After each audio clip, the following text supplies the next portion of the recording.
వచ్చే స్థానిక సంస్థల ఎన్నికలపై వైసీపీ శ్రేణులను సన్నద్ధం చేస్తున్నారు. ఈ విషయంపై నియోజకవర్గాల వారీగా మాజీ మంత్రులు, మాజీ ఎమ్మెల్యేలు సమావేశాలు నిర్వహిస్తున్నారు. ఈ క్రమంలోని గుడివాడ నియోజకవర్గానికి చెందిన కార్యకర్తలతో మాజీ మంత్రి కొడాలి నాని సమావేశమయ్యారు.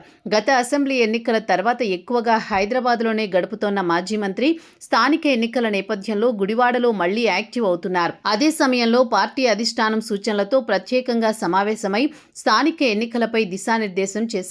ఈ సందర్భంగా ప్రభుత్వం ఇచ్చిన హామీలు నెరవేర్చడం లేదని, స్థానిక ఎన్నికల్లో ఇదే అంశాన్ని ప్రచారం చేద్దామని సూచించారు. ఇక పోటీ చేసిన వారిని భయపెట్టేలా కేసు పెట్టొచ్చు అని అనుమానం వ్యక్తం చేశారు.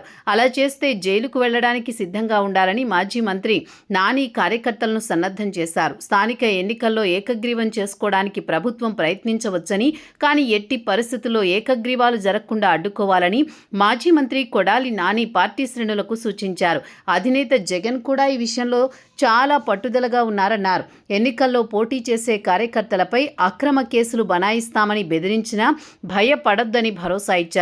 జైలుకు పంపితే 6 నెలలు వెళ్లొద్దామని మాజీ మంత్రి కొడాలి నాని చేసిన వ్యాఖ్యలు రాజకీయంగా విస్తృత చర్చకు దారితీస్తున్నాయి. దేశవ్యాప్తంగా బీజేపీపై వ్యతిరేకత పెరిగిందని, అదేవిధంగా రాష్ట్రంలో కూటమి ప్రభుత్వం పైన ప్రజా వ్యతిరేకత నెలకొందని మాజీ మంత్రి అంటున్నారు.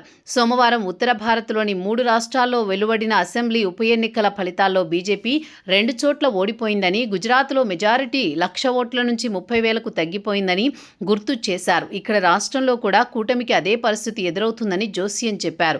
కూటమి నేతలు గత ఎన్నికల్లో ఇచ్చిన హామీలు నెరవేర్చలేకపోయారని విమర్శించారు. సూపర్ 6, సూపర్ 0 చేశారని, మహిళలకు 1,500 ఇస్తామని అమలు చేయలేదని ఆరోపించారు. నిరుద్యోగ భృతి ఇవ్వలేదని, 20 లక్షల ఉద్యోగాలంటూ మోసం చేశారని మాజీ మంత్రి మండిపడ్డారు.